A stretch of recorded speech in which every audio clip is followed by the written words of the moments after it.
Good day, mystery enthusiasts and literature lovers. Welcome back to Obsidian River Productions, where classic tales come to life through the magic of narration. Today, we delve into the depths of one of Sherlock Holmes's most intriguing cases, the Boscombe Valley Mystery, penned by the masterful Sir Arthur Conan Doyle. In this captivating story, we join the iconic detective and his loyal companion, Dr. Watson, as they unravel a complex web of secrets in a rural English setting. But before we get started, a quick reminder, if you're new here, be sure to hit the subscribe button and ring that bell for notifications. Each subscription helps us bring more of these timeless stories to you. And for our devoted followers, we have a special treat. Subscribe to our newsletter at the link below to receive an exclusive, ad-free, full-length audiobook from our catalogue. Now, let's step into the world of Sherlock Holmes and uncover the secrets of the Boscombe Valley Mystery. The Boscombe Valley Mystery. We were seated at breakfast one morning, my wife and I, when the maid brought in a telegram. It was from Sherlock Holmes and ran in this way. "Have you a couple of days to spare? Have just been wired for from the west of England in connection with Boscombe Valley tragedy. Shall be glad if you will come with me. Air and scenery perfect. Leave Paddington by the 11:15. "What do you say, dear?" said my wife, looking across at me. "Will you go?" "I really don't know what to say. I have a fairly long list at present." "Oh, Anstruther would do your work for you. You have been looking a little pale lately. I think that the change would do you good, and you are always so interested in Mr. Sherlock Holmes's cases." "I should be ungrateful if I were not, seeing what I gained through one of them," I answered. "But if I am to go, I must pack at once, for I have only half an hour." My experience of camp life in Afghanistan had at least had the effect of making me a prompt and ready traveller. My wants were few and simple, so that in less than the time stated I was in a cab with my valise, rattling away to Paddington Station. Sherlock Holmes was pacing up and down the platform, his tall, gaunt figure made even gaunter and taller by his long, grey travelling cloak and close-fitting cloth cap. "It is really very good of you to come, Watson," said he. "It makes a considerable difference to me, having someone with me on whom I can thoroughly rely. Local aid is always either worthless or else biased. If you will keep the two corner seats, I shall get the tickets." We had the carriage to ourselves, save for an immense litter of papers which Holmes had brought with him.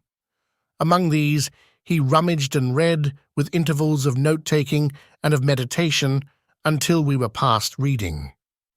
Then he suddenly rolled them all into a gigantic ball and tossed them up onto the rack. "Have you heard anything of the case?" he asked. "Not a word. I have not seen a paper for some days." "The London press has not had very full accounts. I have just been looking through all the recent papers in order to master the particulars. It seems, from what I gather, to be one of those simple cases which are so extremely difficult." That sounds a little paradoxical, but it is profoundly true. Singularity is almost invariably a clue. The more featureless and commonplace a crime is, the more difficult it is to bring it home.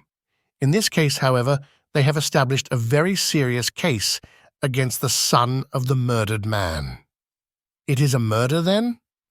"Well, it is conjectured to be so. I shall take nothing for granted until I have the opportunity of looking personally into it.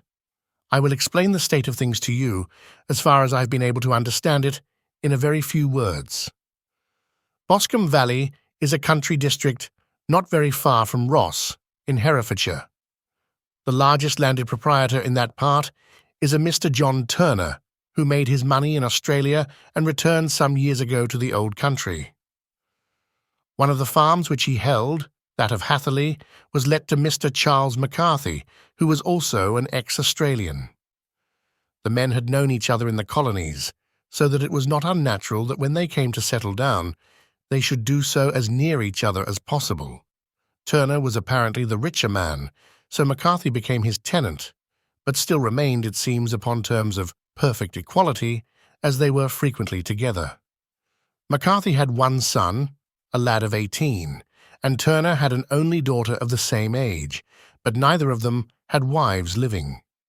They appear to have avoided the society of the neighbouring English families and to have led retired lives, though both the McCarthys were fond of sport and were frequently seen at the race meetings of the neighbourhood. McCarthy kept 2 servants, a man and a girl. Turner had a considerable household, some half-dozen at the least. That is as much as I have been able to gather about the families. Now for the facts. On June 3rd, that is, on Monday last, McCarthy left his house at Hatherley about 3 in the afternoon and walked down to the Boscombe Pool, which is a small lake formed by the spreading out of the stream which runs down the Boscombe Valley. He had been out with his serving man in the morning at Ross, and he had told the man that he must hurry, as he had an appointment of importance to keep at 3. From that appointment, from Hatherley farmhouse to the Boscombe Pool is 1/4 mile, and 2 people saw him as he passed over this ground. One was an old woman, whose name is not mentioned, and the other was William Crowder, a gamekeeper in the employ of Mr. Turner. Both these witnesses deposed that Mr. McCarthy was walking alone. The gamekeeper adds that within a few minutes of his seeing Mr. McCarthy pass, he had seen his son, Mr. James McCarthy, going the same way with a gun under his arm.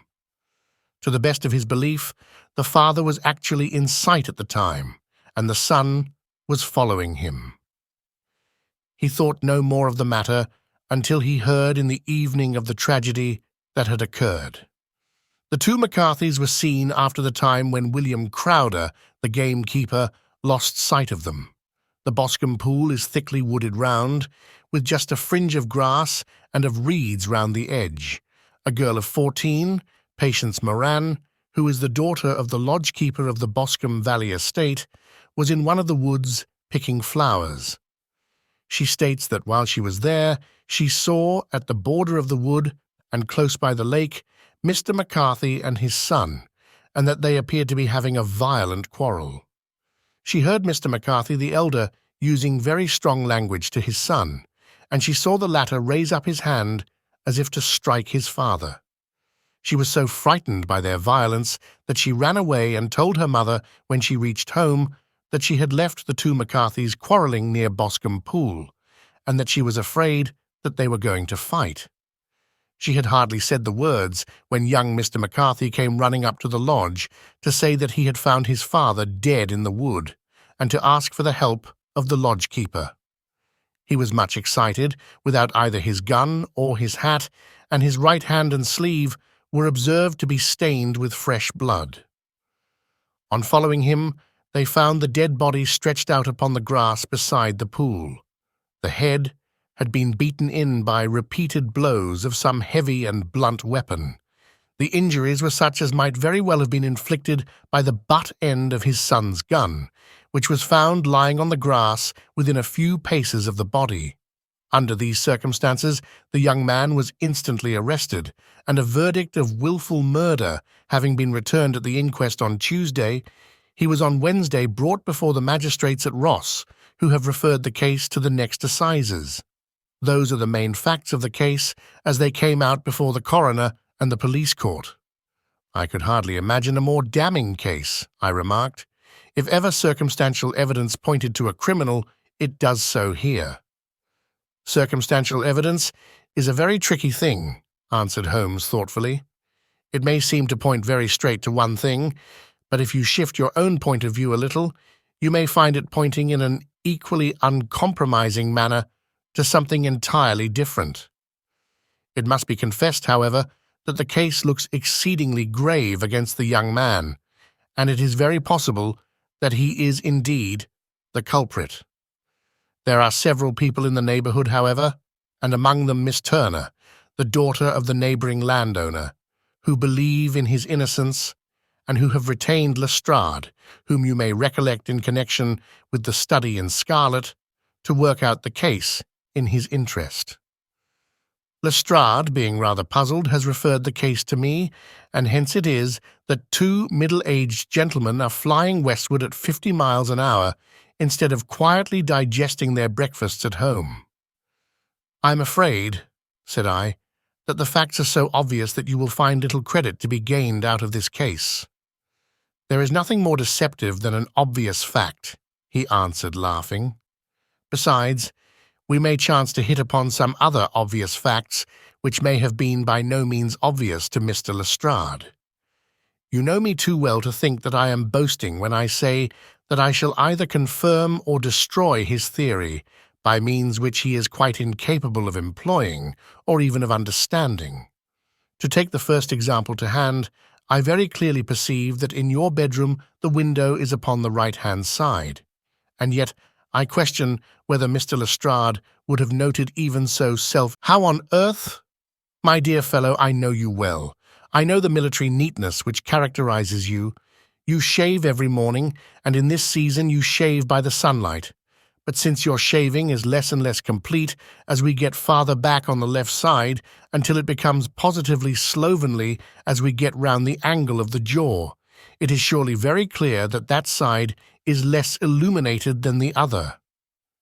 I could not imagine a man of your habits looking at himself in an equal light and being satisfied with such a result.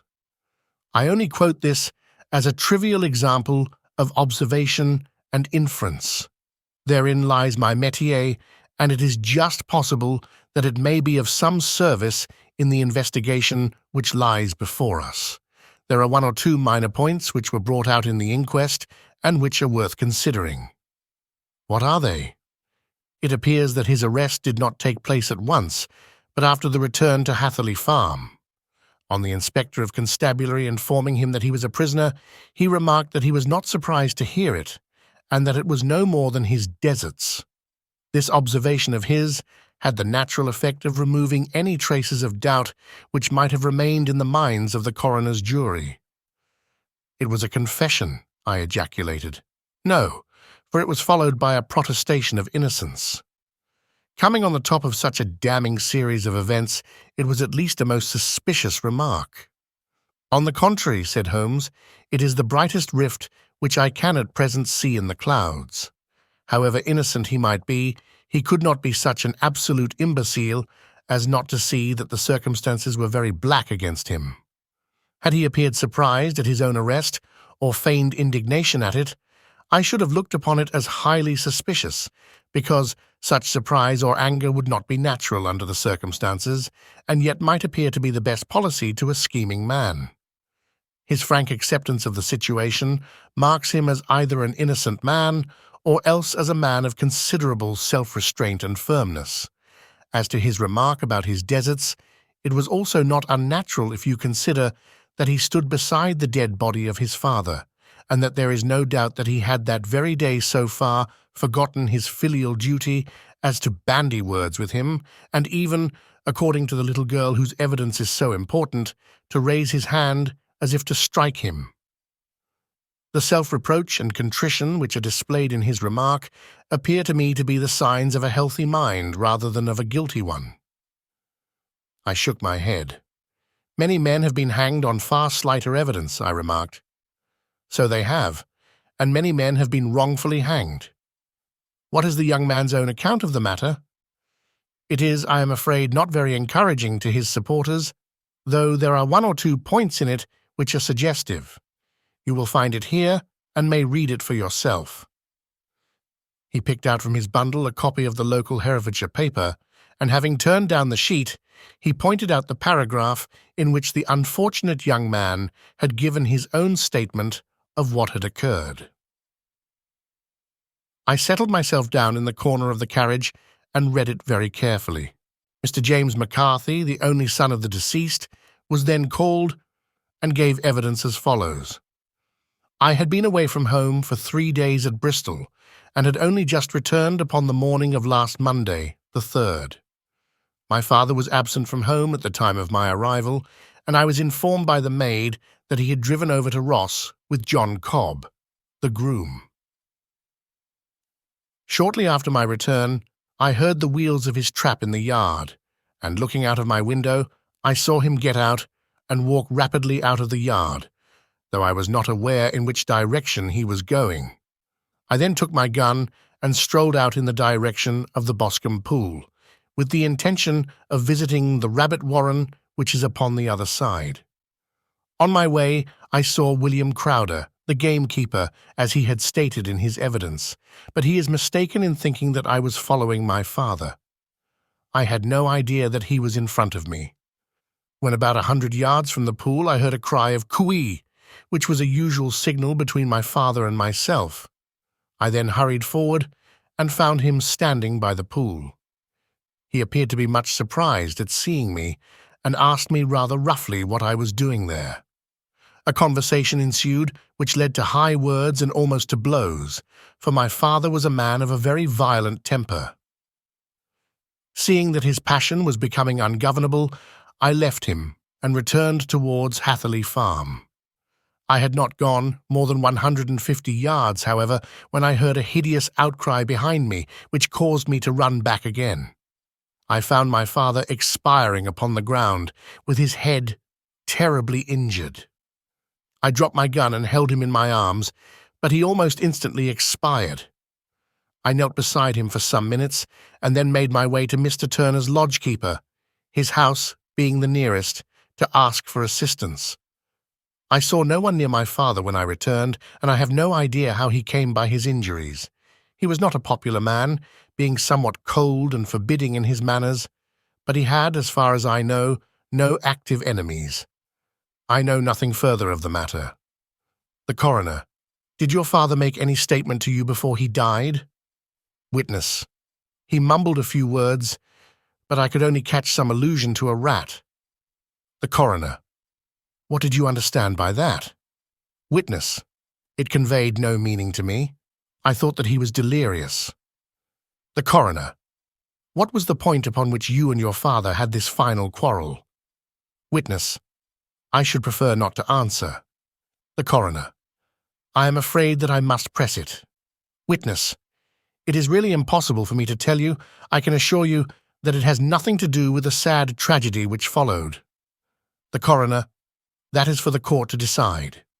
I need not point out to you that your refusal to answer will prejudice your case considerably in any future proceedings which may arise. Witness: I must still refuse. The coroner: I understand that the cry of "Cooee" was a common signal between you and your father. Witness: It was. The coroner: How was it, then, that he uttered it before he saw you, and before he even knew that you had returned from Bristol? Witness, with considerable confusion: I do not know. A juryman: Did you see nothing which aroused your suspicions when you returned on hearing the cry and found your father fatally injured? Witness: Nothing definite. The coroner: What do you mean? Witness: I was so disturbed and excited as I rushed out into the open that I could think of nothing except of my father. Yet I have a vague impression that as I ran forward, something lay upon the ground to the left of me. It seemed to me to be something grey in colour, a coat of some sort, or a plaid, perhaps. When I rose from my father, I looked round for it, but it was gone. Do you mean that it disappeared before you went for help? Yes, it was gone. You cannot say what it was? No, I had a feeling something was there. How far from the body? 12 yards or so. And how far from the edge of the wood? About the same. Then if it was removed, it was while you were within 12 yards of it? Yes, but with my back towards it. This concluded the— I see, said I as I glanced down the column, that the coroner in his concluding remarks was rather severe upon young McCarthy. He calls attention, and with reason, to the discrepancy about his father having signalled to him before seeing him, also to his refusal to give details of his conversation with his father, and his singular account of his father's dying words. They are all, as he remarks, very much against the sun. Holmes laughed softly to himself and stretched himself out upon the cushioned seat. Both you and the coroner have been at some pains, said he, to single out the very strongest points in the young man's favor. Don't you see that you alternately give him credit for having too much imagination and too little? Too little if he could not invent a cause of quarrel which would give him the sympathy of the jury. Too much if he evolved from his own inner consciousness anything so outre as a dying reference to a rat and the incident of the vanishing cloth. No, sir, I shall approach this case from the point of view that what this young man says is true, and we shall see whither that hypothesis will lead us. And now here is my pocket Petrarch, and not another word shall I say of this case until we are on the scene of action. We lunch at Swindon, and I see that we shall be there in 20 minutes. It was nearly 4 o'clock when we at last, after passing through the beautiful Stroud Valley and over the broad, gleaming Severn, found ourselves at the pretty little country town of Ross. A lean, ferret-like man, furtive and sly-looking, was waiting for us upon the platform. In spite of the light brown dust coat and leather leggings which he wore in deference to his rustic surroundings, I had no difficulty in recognizing Lestrade of Scotland Yard. With him, we drove to the Hereford Arms, where a room had already been engaged for us. "I have ordered a carriage," said Lestrade, as we sat over a cup of tea. "I knew your energetic nature, and that you would not be happy until you had been on the scene of the crime." "It was very nice and complimentary of you," Holmes answered. "It is entirely a question of barometric pressure." Lestrade looked startled. "I do not quite follow," he said. "How is the glass?" 29, I see. No wind, and not a cloud in the sky. I have a case full of cigarettes here which needs smoking, and the sofa is very much superior to the usual country hotel abomination. I do not think that it is probable that I shall use the carriage tonight." Lestrade laughed indulgently. "You have, no doubt, already formed your conclusions from the newspapers," he said.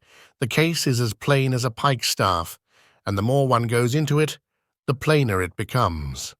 Still, of course, one can't refuse a lady, and such a very positive one, too. She has heard of you and would have your opinion, though I repeatedly told her that there was nothing which you could do which I had not already done. Why, bless my soul, here is her carriage at the door." He had hardly spoken before there rushed into the room one of the most lovely young women that I have ever seen in my life. Her violet eyes shining, her lips parted, a pink flush upon her cheeks, all thought of her natural reserve lost in her overpowering excitement and concern. "Oh, Mr. Sherlock Holmes," she cried, glancing from one to the other of us, and finally, with a woman's quick intuition, fastening upon my companion, "I am so glad that you have come. I have driven down to tell you so.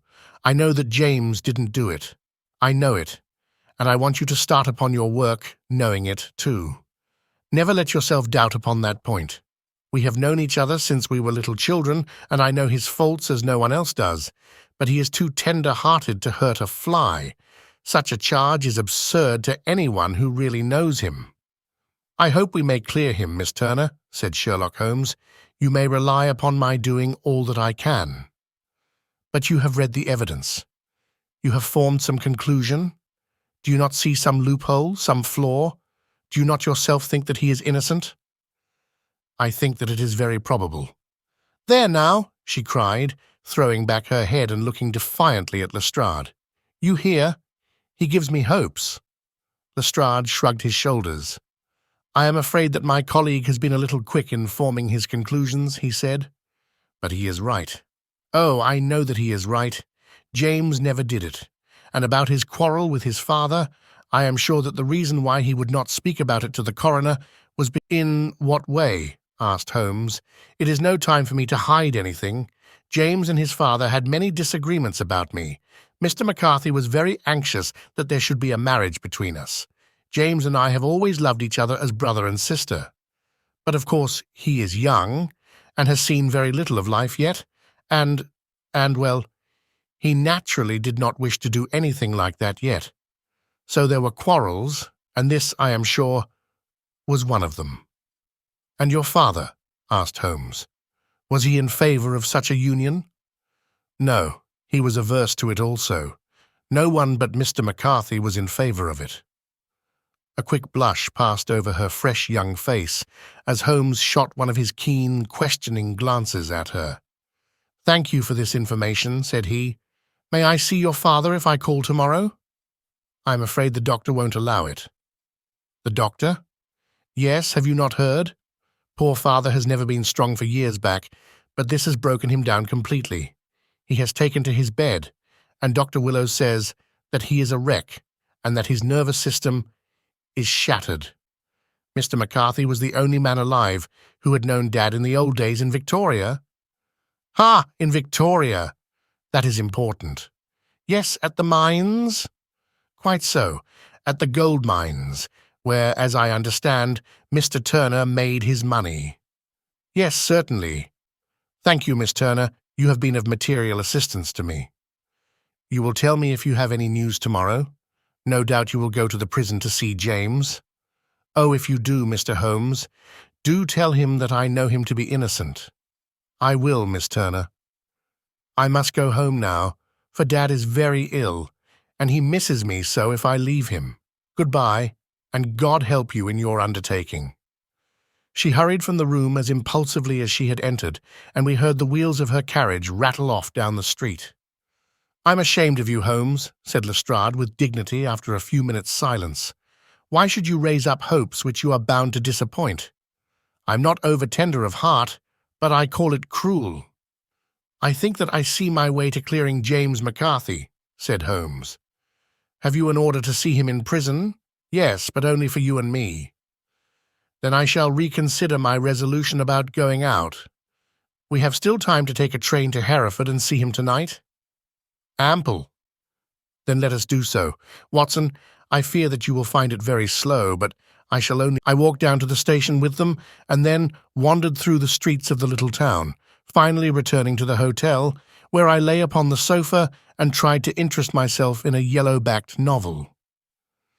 The puny plot of the story was so thin, however, when compared to the deep mystery through which we were groping, and I found my attention wander so continually from the action to the fact that I at last flung it across the room and gave myself up entirely to a consideration of the events of the day. Supposing that this unhappy young man's story were absolutely true, then what hellish thing, what absolutely unforeseen and extraordinary calamity could have occurred between the time when he parted from his father and the moment when, drawn back by his screams, he rushed into the glade? It was something terrible and deadly. What could it be? Might not the nature of the injuries reveal something to my medical instincts? I rang the bell and called for the weekly county paper, which contained a verbatim account of the inquest. In the surgeon's deposition, it was stated that the posterior third of the left parietal bone and the left half of the occipital bone had been shattered by a heavy blow from a blunt weapon. I marked the spot upon my own head. Clearly such a blow must have been struck from behind. That was to some extent in favor of the accused, as when seen quarrelling, he was face to face with his father. Still, it did not go for very much, for the older man might have turned his back before the blow fell. Still, it might be worthwhile to call Holmes's attention to it. Then there was the peculiar dying reference to a rat. What could that mean? It could not be delirium. A man dying from a sudden blow does not commonly become delirious. No, it was more likely to be an attempt to explain how he met his fate. But what could it indicate? I cudgelled my brains to find some possible explanation, and then the incident of the grey cloth seen by young McCarthy.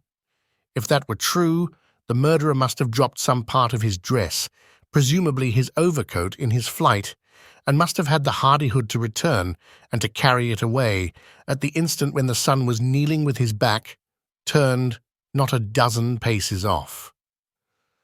What a tissue of mysteries and improbabilities the whole thing was! I did not wonder at Lestrade's opinion, and yet I had so much faith in Sherlock Holmes's insight that I could not lose hope as long as every fresh fact seemed to strengthen his conviction of young McCarthy's innocence. It was late before Sherlock Holmes returned. He came back alone, for Lestrade was staying in lodgings in the town. "The glass still keeps very high," he remarked as he sat down. "It is of importance that it should not rain before we are able to go over the ground. On the other hand, a man should be at his very best and keenest for such nice work as that, and I did not wish to do it when fagged by a long journey. I have seen young McCarthy." "And what did you learn from him?" "Nothing." "Could he throw no light?" "None at all. I was inclined to think at one time that he knew who had done it, and was screening him or her, but I am convinced now that he is as puzzled as everyone else. He is not a very quick-witted youth, though comely to look at, and I should think sound at heart." "I cannot admire his taste," I remarked, "if it is indeed a fact that he was averse to a marriage with so charming a young lady. Ah, thereby hangs a rather painful tale. This fellow is madly, insanely in love with her, but some 2 years ago, when he was only a lad, and before he really knew her, for she had been away 5 years at a boarding school, what does the idiot do but get into the clutches of a barmaid in Bristol and marry her at a registry office? No one knows a word of the matter, but you can imagine how maddening it must be to him to be upbraided for not doing what he would give his very eyes to do, but what he knows to be absolutely impossible. It was sheer frenzy of this sort which made him throw his hands up into the air when his father, at their last interview, was goading him on to propose to Miss Turner. On the other hand, he had no means of supporting himself, and his father, who was by all accounts a very hard man, would have thrown him over utterly had he known the truth. It was with his barmaid wife that he had spent the last 3 days in Bristol, and his father did not know where he was. Mark that point. It is of importance. Good has come out of evil, however, for the barmaid, finding from the papers that he is in serious trouble and likely to be hanged, has thrown him over utterly and has written to him to say that she has a husband already in the Bermuda dockyard, so that there is really no tie between them. I think that that bit of news has consoled young McCarthy for all that he has suffered. But if he is innocent, who has done it? Ah, who? I would call your attention very particularly to 2 points. One is that the murdered man had an appointment with someone at the pool, and that the someone could not have been his son, for his son was away, and he did not know when he would return. The second is that the murdered man was heard to cry cooey before he knew that his son had returned. Those are the crucial points upon which the case depends. And now let us talk about George Meredith, if you please, and we shall leave all minor matters until tomorrow. There was no rain, as Holmes had foretold, and the morning broke bright and cloudless. At 9 o'clock, Lestrade called for us with the carriage, and we set off for Hatherley Farm and the Boscombe Pool. "There is serious news this morning," Lestrade observed. "It is said that Mr. Turner of the Hall is so ill that his life is despaired of." "An elderly man, I presume?" said Holmes. "About 60, but his constitution has been shattered by his life abroad, and he has been in failing health for some time. This business has had a very bad effect upon him. He was an old friend of McCarthy's, and I may add, a great benefactor to him, for I have learned that he gave him Hatherley Farm rent-free." "Indeed. That is interesting," said Holmes. "Oh, yes. In 100 other ways he has helped him. Everybody about here speaks of his kindness to him." "Really? Does it not strike you as a little singular that this McCarthy, who appears to have had little of his own, and to have been under such obligations to Turner, should still talk of marrying his son to Turner's daughter, who is, presumably, heiress to the estate, and that in such a very cocksure manner, as if it were merely a case of a proposal and all else would follow? It is the more strange, since we know that Turner himself was averse to the idea. The daughter told us as much." "Do you not deduce something from that?" "We have got to the deductions and the inferences," said Lestrade, winking at me. I find it hard enough to tackle facts, Holmes, without flying away after theories and fancies." "You are right," said Holmes demurely. "You do find it very hard to tackle the facts. Anyhow, I have grasped one fact which you seem to find it difficult to get hold of," replied Lestrade with some warmth, "and that is that McCarthy Sr. met his death from McCarthy Jr., and that all theories to the contrary are the merest moonshine." "Well, moonshine is a brighter thing than fog," said Holmes, laughing. "But I am very much mistaken if this is not Hathaway." "Yes, that is it." It was a widespread, comfortable-looking building, two-storied, slate-roofed, with great yellow blotches of lichen upon the grey walls. The drawn blinds and the smokeless chimneys, however, gave it a stricken look, as though the weight of this horror still lay heavy upon it.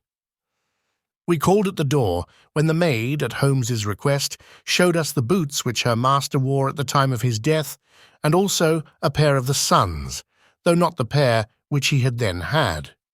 Having measured these very carefully from 7 or 8 different points, Holmes desired to be led to the courtyard, from which we all followed the winding track which led to Boscombe Pool. Sherlock Holmes was transformed when he was hot upon such a scent as this. Men who had only known the quiet thinker and logician of Baker Street would have failed to recognize him. His face flushed and darkened. His brows were drawn into 2 hard black lines, while his eyes shone out from beneath them with a steely glitter.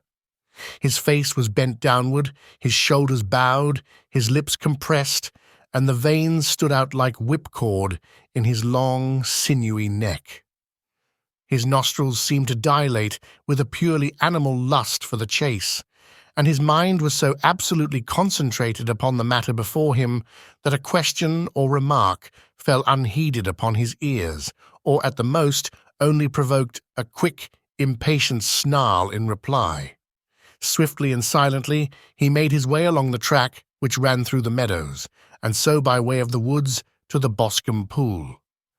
It was damp, marshy ground, as is all that district, and there were marks of many feet, both upon the path and amid the short grass which bounded it on either side.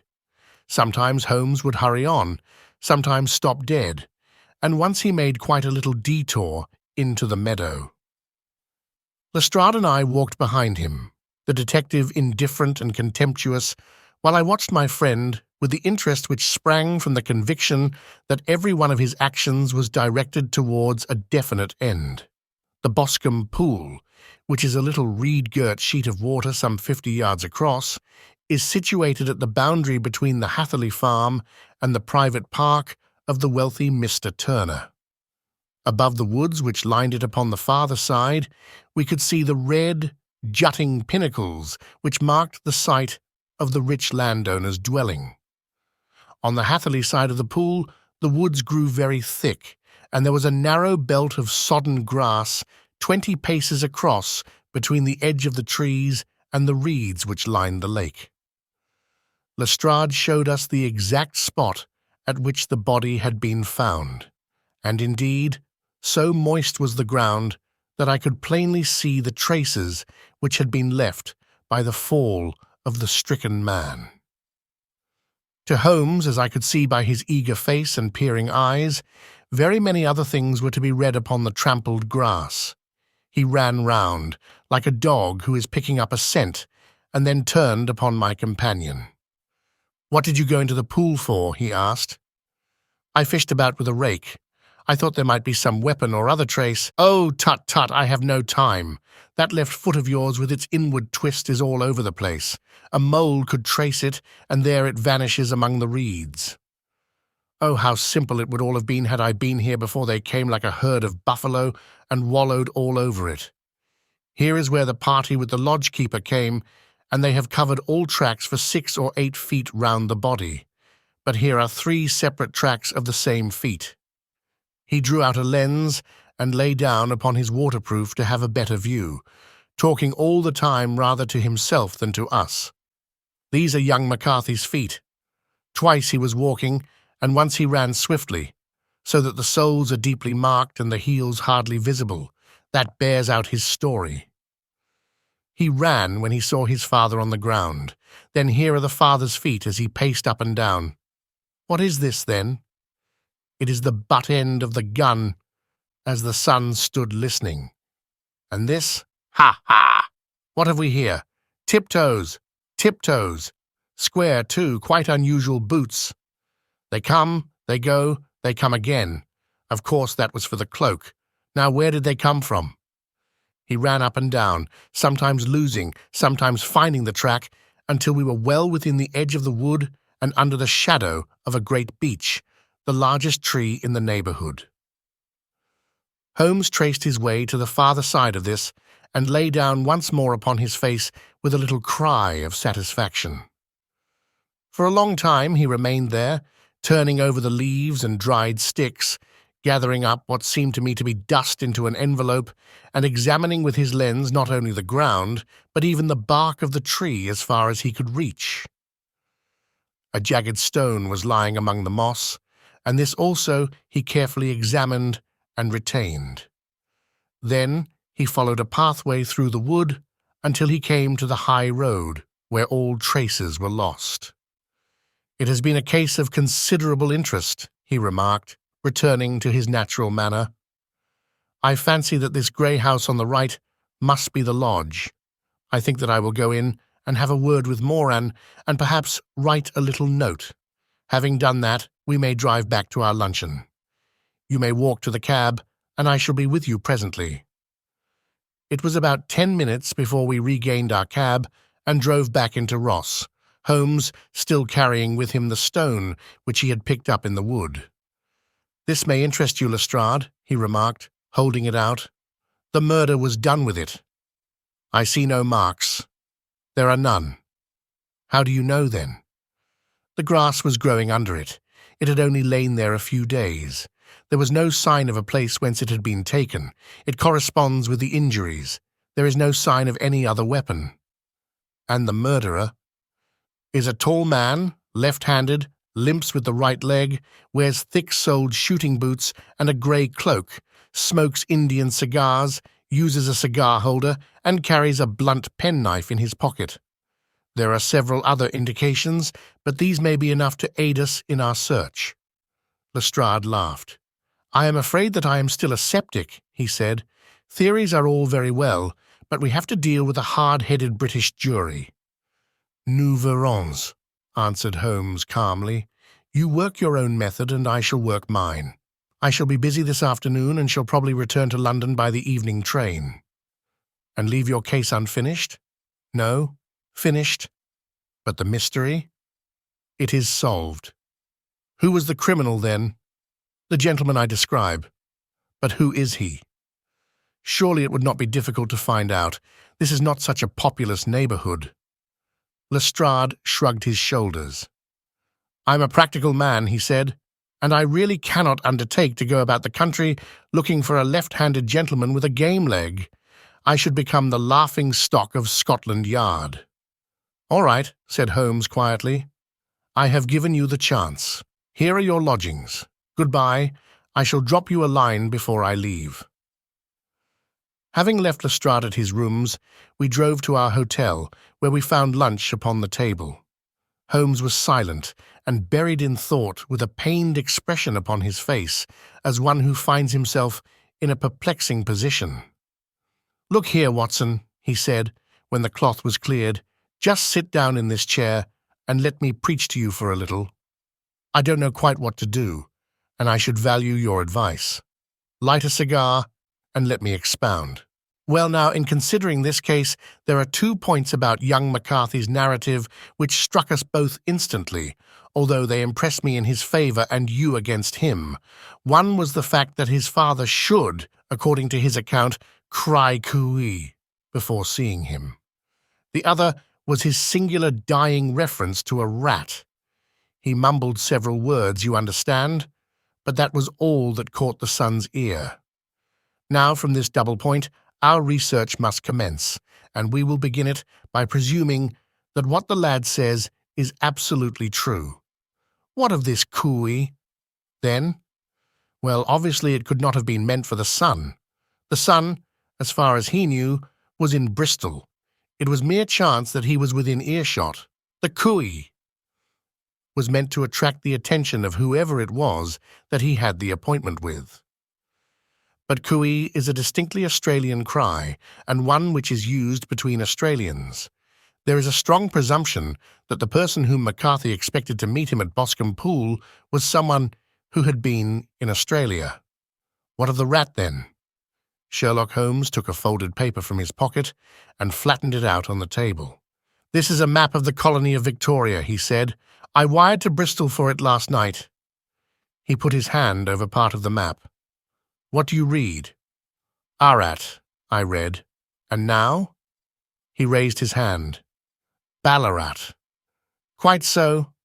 That was the word the man uttered, and of which his son only caught the last two syllables. He was trying to utter the name of his murderer. "So-and-so of Ballarat." "It is wonderful," I exclaimed. "It is obvious. And now, you see, I had narrowed the field down considerably. The possession of a grey garment was a third point, which, granting the son's statement to be correct, was a certainty. We have come now out of mere vagueness to the definite conception of an Australian from Ballarat with a grey cloak. Certainly. And one who was at home in the district, for the pool can only be approached by the farm or by the estate, where strangers could hardly wander. Quite so. Then comes our expedition of today. By an examination of the ground, I gained the trifling details which I gave to that imbecile Lestrade as to the personality of the criminal. But how did you gain them? You know my method. It is founded upon the observation of trifles. His height I know that you might roughly judge from the length of his stride. His boots, too, might be told from their traces. Yes, they were peculiar boots. But his lameness. The impression of his right foot was always less distinct than his left. He put less weight upon it. Why? Because he limped. He was lame. But his left-handedness.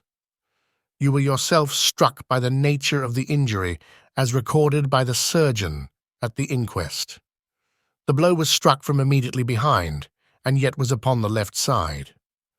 Now, how can that be unless it were by a left-handed man? He had stood behind that tree during the interview between the father and son. He had even smoked there. I found the ash of a cigar, which my special knowledge of tobacco ashes enables me to pronounce as an Indian cigar. I have, as you know, devoted some attention to this, and written a little monograph on the ashes of 140 different varieties of pipe, cigar, and cigarette tobacco. Having found the ash, I then looked round and discovered the stump among the moss where he had tossed it.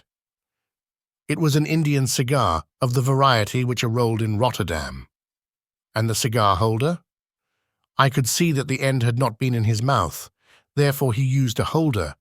The tip had been cut off, not bitten off, but the cut was not a clean one, so I deduced a blunt penknife. "Holmes," I said, "you have drawn a net round this man from which he cannot escape, and you have saved an innocent human life as truly as if you had cut the cord which was hanging him. I see the direction in which all this points. The culprit is—" "Mr. John Turner," cried the hotel waiter, opening the door of our sitting-room and ushering in a visitor. The man who entered was a strange and impressive figure. His slow, limping step and bowed shoulders gave the appearance of decrepitude, and yet his hard, deep-lined, craggy features and his enormous limbs showed that he was possessed of unusual strength of body and of character. His tangled beard, grizzled hair, and outstanding, drooping eyebrows combined to give an air of dignity and power to his appearance, but his face was of an ashen white, while his lips and the corners of his nostrils were tinged with a shade of blue. It was clear to me at a glance that he was in the grip of some deadly and— "Pray sit down on the sofa," said Holmes gently. "You had my note?" "Yes, the lodge-keeper brought it up. You said that you wished to see me here to avoid scandal." "I thought people would talk if I went to the hall." "And why did you wish to see me?" He looked across at my companion with despair in his weary eyes, as though his question was already answered. "Yes," said Holmes, answering the look rather than the words. "It is so. I know all about McCarthy." The old man sank his face in his hands. "God help me," he cried. "But I would not have let the young man come to harm. I give you my word that I would have spoken out if it went against him at the assizes." "I am glad to hear you say so," said Holmes gravely. "I would have spoken now had it not been for my dear girl. It would break her heart. It will break her heart when she hears that I am arrested." "It may not come to that," said Holmes. "What? I am no official agent. I understand that it was your daughter who required my presence here, and I am acting in her interests. Young McCarthy must be got off, however." "I am a dying man," said old Turner. "I have had diabetes for years. My doctor says it is a question whether I shall live a month, yet I would rather die under my own roof than in a jail." Holmes rose and sat down at the table with his pen in his hand and a bundle of paper before him. "Just tell us the truth," he said. "I shall jot down the facts. You will sign it, and Watson here can witness it. Then I could produce your confession at the last extremity to save young McCarthy. I promise you that I shall not use it unless it is absolutely needed." "It's as well," said the old man. "It's a question whether I shall live to the assizes, so it matters little to me, but I should wish to spare Alice the shock. And now I will make the thing clear to you. It has been a long time in the acting, but will not take me long to tell. You didn't know this dead man, McCarthy. He was a devil incarnate. I tell you that. God keep you out of the clutches of such a man as he. His grip has been upon me these 20 years, and he has blasted my life. I'll tell you first how I came to be in his power. It was in the early 60s at the diggings. I was a young chap then, hot-blooded and reckless, ready to turn my hand at anything. I got among bad companions, took to drink, had no luck with my claim, took to the bush, and in a word became what you would call over here a highway robber. There were 6 of us, and we had a wild, free life of it, sticking up a station from time to time, or stopping the wagons on the road to the diggings. Black Jack of Ballarat was the name I went under, and our party is still remembered in the colony as the Ballarat Gang. One day, a gold convoy came down from Ballarat to Melbourne, and we lay in wait for it and attacked it. There were 6 troopers and 6 of us, so it was a close thing, but we emptied 4 of their saddles at the first volley. 3 of our boys were killed, however, before we got the swag. I put my pistol to the head of the wagon driver, who was this very man McCarthy. I wished to the Lord that I had shot him then, but I spared him, though I saw his wicked little eyes fixed on my face, as though to remember every feature. We got away with the gold, became wealthy men, and made our way over to England without being suspected. There I parted from my old pals and determined to settle down to a quiet and respectable life. I bought this estate, which chanced to be in the market, and I set myself to do a little good with my money, to make up for the way in which I had earned it. I married too, and though my wife died young, she left me my dear little Alice. Even when she was just a baby, her wee hands seemed to lead me down the right path, as nothing else had ever done. In a word, I turned over a new leaf and did my best to make up for the past. All was going well when McCarthy laid his grip upon me. I had gone up to town about an investment, and I met him in Regent Street with hardly a coat to his back. "Here we are, Jack," says he, touching me on the arm. "We'll be as good as a family to you. There's 2 of us, me and my son, and you can have the keeping of us. If you don't, it's a fine, law-abiding country is England, and there's always a policeman within hail." Well, down they came to the West Country. There was no shaking them off, and there they have lived rent-free on my best land ever since. There was no rest for me, no peace, no forgetfulness. Turn where I would, there was his cunning, grinning face at my elbow. It grew worse as Alice grew up, for he soon saw I was more afraid of her knowing my past than of the police. Whatever he wanted, he must have, and whatever it was I gave him without question: land, money, houses, until at last he asked a thing which I could not give. He asked for Alice. His son, you see, had grown up, and so had my girl, and as I was known to be in weak health, it seemed a fine stroke to him that his lad should step into the whole property. But there I was firm. I would not have his cursed stock mixed with mine. Not that I had any dislike to the lad, but his blood was in him, and that was enough. I stood firm. McCarthy threatened. I braved him to do his worst. We were to meet at the pool midway between our houses to talk it over. When I went down there, I found him talking with his son, so I smoked a cigar and waited behind a tree until he should be alone. But as I listened to his talk, all that was black and bitter in me seemed to come uppermost. He was urging his son to marry my daughter with as little regard for what she might think, as if she were a slut from off the streets. It drove me mad to think that I and all that I held most dear should be in the power of such a man as this. Could I not snap the bond? I was already a dying and a desperate man. Though clear of mind and fairly strong of limb, I knew that my own fate was sealed. But my memory and my girl, both could be saved if I could but silence that foul tongue. I did it, Mr. Holmes. I would do it again. Deeply as I have sinned, I have led a life of martyrdom to atone for it. But that my girl should be entangled in the same meshes which held me was more than I could suffer. I struck him down with no more compunction than if he had been some foul and venomous beast. His cry brought back his son, but I had gained the cover of the wood, though I was forced to go back to fetch the cloak, which I had dropped in my flight. That is the true story, gentlemen, of all that occurred. Well, it is not for me to judge you, said Holmes, as the old man signed the statement which had been drawn out. I pray that we may never be exposed to such a temptation. I pray not, sir. And what do you intend to do? In view of your health, nothing. You are yourself aware that you will soon have to answer for your deed at a higher court than the assizes. I will keep your confession, and if McCarthy is condemned, I shall be forced to use it. If not, it shall never be seen by mortal eye, and your secret, whether you be alive or dead, shall be safe with us. Farewell, then, said the old man solemnly. Your own deathbeds, when they come, will be the easier for the thought of the peace which you have given to mine.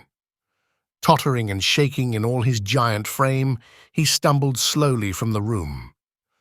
God help us, said Holmes after a long silence. Why does fate play such tricks with poor helpless worms? I never hear of such a case as this that I do not think of Baxter's words and say, there, but for the grace of God, goes Sherlock Holmes. James McCarthy was acquitted at the assizes on the strength of a number of objections which had been drawn out by Holmes and submitted to the defending counsel. Old Turner lived for 7 months after our interview, but he is now dead, and there is every prospect that the son and daughter may come to live happily together in ignorance of the black cloud which, as the curtains draw on another enigmatic adventure with Sherlock Holmes, we thank you for joining us at Obsidian River Productions. We hope you are thoroughly engrossed in the twists and turns of the Boscombe Valley Mystery. If you enjoyed this journey through Victorian England with literature's most famous detective, please consider subscribing to our channel and sharing this video with fellow mystery lovers. Don't forget, for those who crave more captivating tales, our newsletter offers a gateway to exclusive content. Subscribe now at obsidianriver.com/newsletter and receive a free, full-length, ad-free audiobook from our growing collection. Your support and feedback are what keep these classic stories alive in the digital age. Until our next literary adventure, keep the mystery alive in your hearts, and remember, in the words of Sherlock Holmes, the world is full of obvious things which nobody by any chance ever observes. Farewell and see you in the next episode.